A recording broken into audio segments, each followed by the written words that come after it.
he used his occult power and brought large hail falling on the house. And they say more than 85 people were killed because of this hail. So someone at last told him that the only person who could help you this way would be Marpa. So he went in search of him. So the Dakini came in his vision and she said, Marpa has given you teaching, but without one fundamental aspect.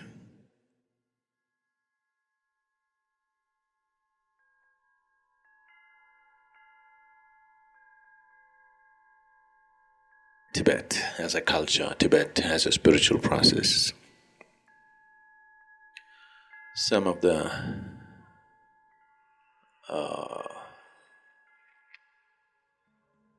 all-time greats in this culture have been a combination of spiritual process and occult.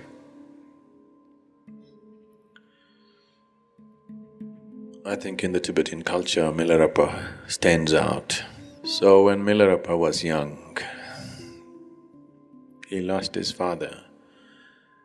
His father had good lands and property and house, but once his father died, his uncle took over and made his young mother and his younger sister and him like slaves in the house and abused them and tortured them in many ways and took over the whole property. So he grew up with great sense of resentment and anger within himself.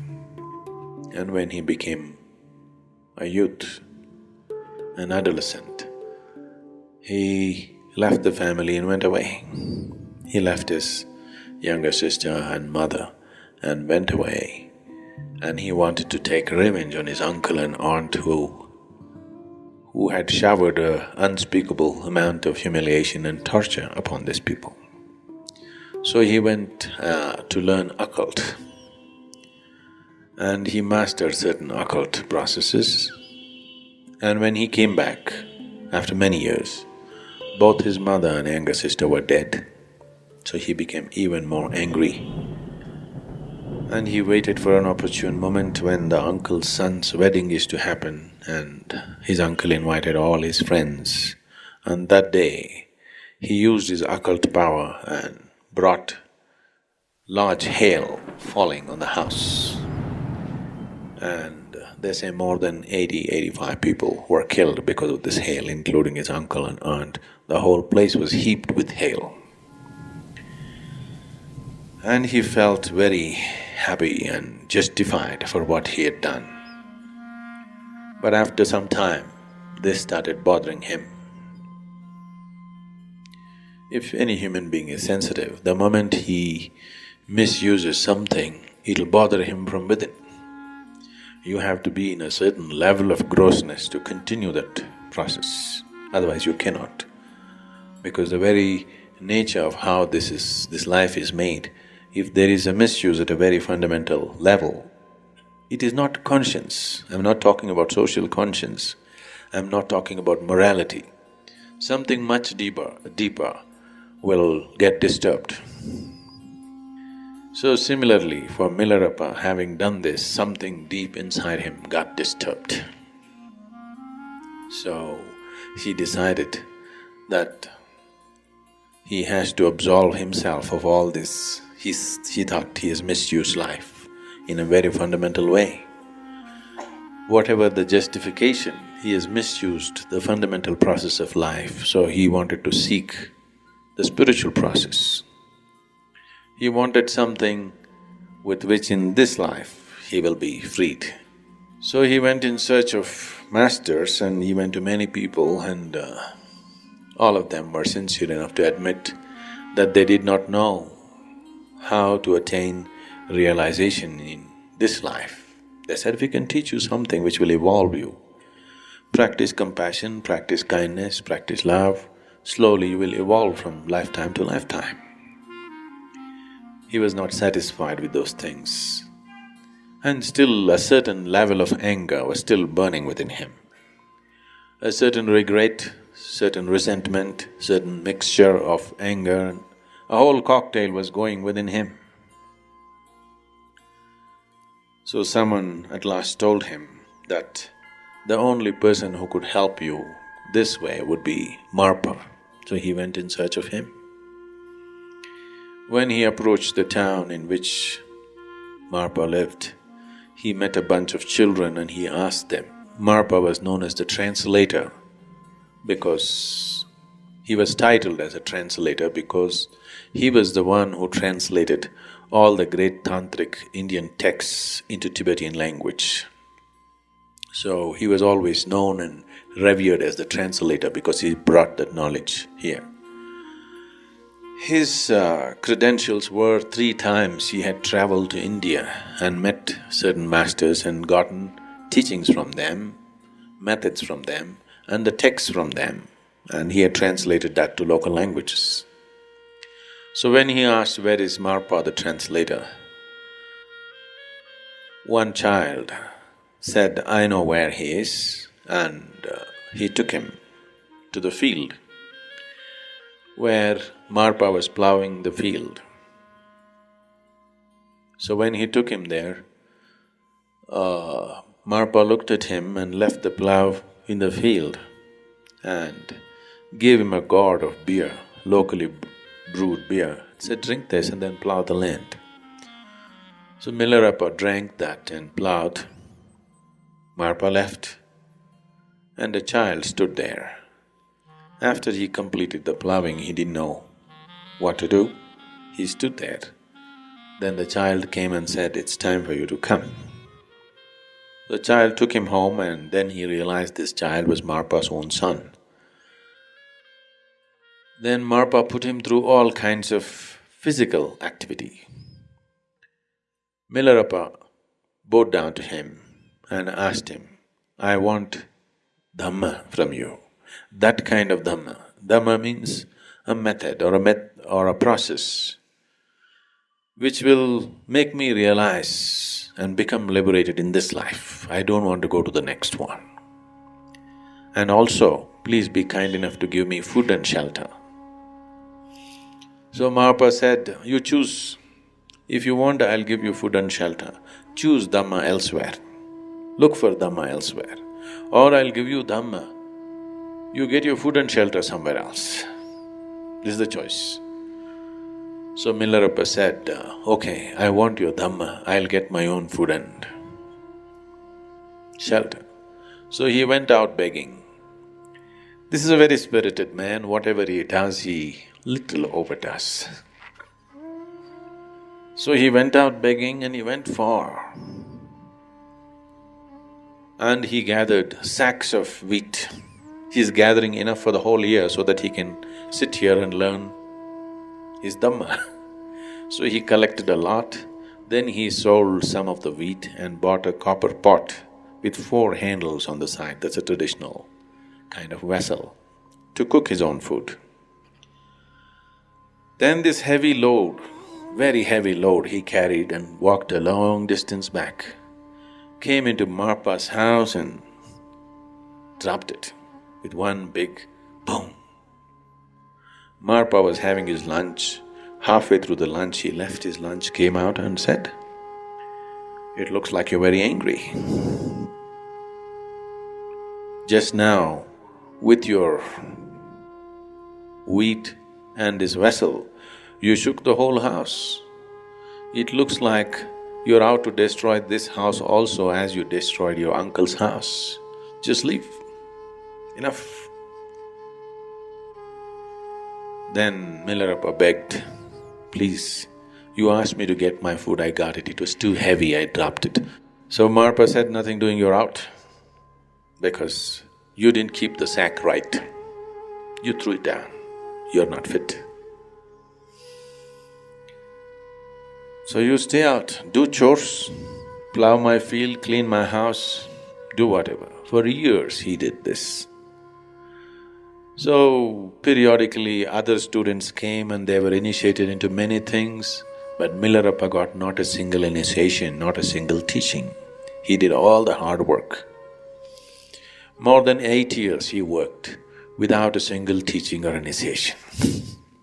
Everybody else were coming for a day, they were getting initiated and they're going, but he waited and waited and waited, doing all kinds of hard work. Then one day he came and sneaked in and sat in a satsang like this where he is not supposed to. Marpa was sitting with his eyes closed, so he sneaked in and sat with other students hoping to be initiated. So Marpa was sitting with eyes closed. He picked up his staff, walked with eyes closed and thrashed Milarepa. He was sitting among the crowd. He came and really thrashed him and physically took him out and threw him out of the place. This happened again and again. He gave certain space, and again when another initiation is happening, he sneaked in, hoping this time he will get it. More than 13 years passed, he didn't get anything.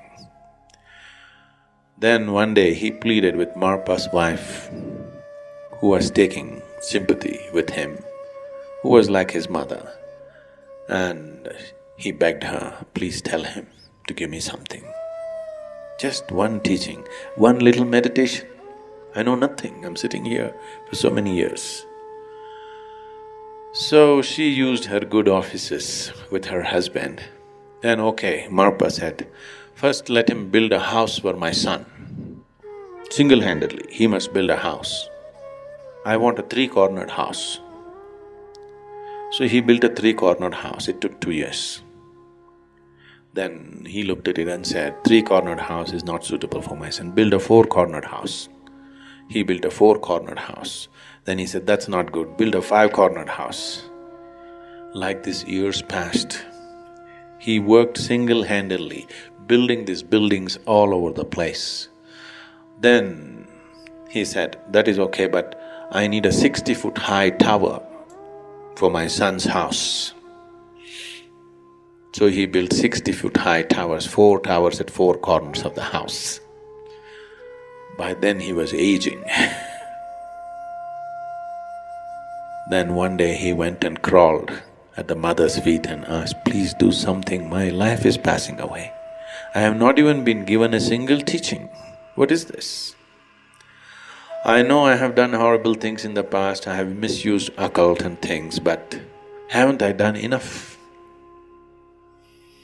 So taking little compassion out of place, she took Marpa's letterhead and wrote a letter to another monk who was also empowered to initiate, as if it is Marpa's letter with the necessary seal and everything.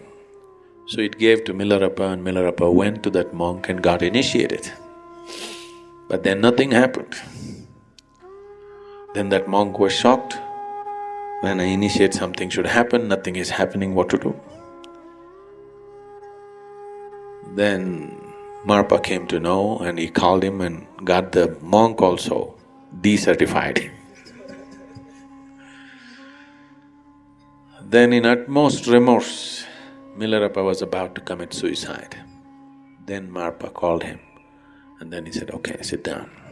And he gave him teaching. He said, for what you have committed in the past, I was just giving you methods to work it out, but you are taking your time unnecessarily. If you just go by my word, this would have been over long ago. But you do everything and you take one sneaky way out. Because of that one sneaky way, you're postponing everything for many years. Now your remorse is truly touching the very core of your being.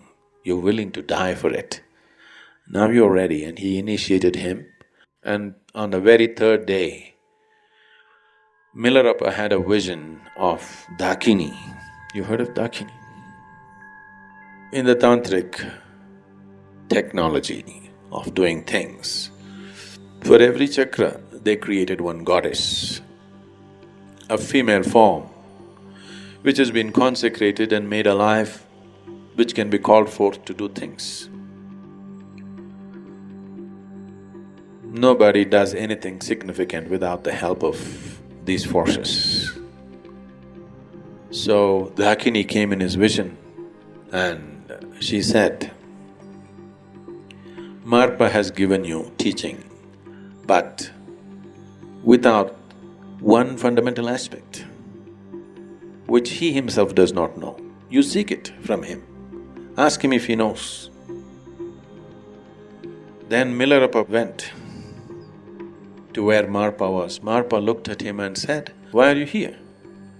Then he said, Dakini came and said this, I don't know whether this is for real or this is my imagination, but this is what happened, so I had to come and ask you. Marpa bowed down to Milarepa and said, even I don't have the teaching, so let's go back to India. Both of them traveled back to India, to Marpa's guru, who was somewhere in the border of Nepal and Bihar. So they walked all the way, they went there, and when Marpa said this to the guru, that like this Dakini came and said that this particular teaching has not happened, the guru looked at him and said, this is not yours. This could not have happened to you. How did you get this? Then Marpa said, this is not me, this is one of my disciples. Then the guru turned towards Tibet and bowed down. He said, at last in the dark north, one little light has happened. So he called Milarepa and Marpa and gave the whole teaching as to how to attain to one's fullest enlightenment in this life.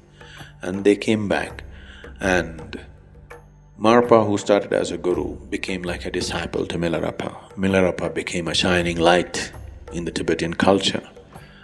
A lot of things that have been done in the last 300–400 years in the Tibetan culture essentially is from the basis that Milarepa set up.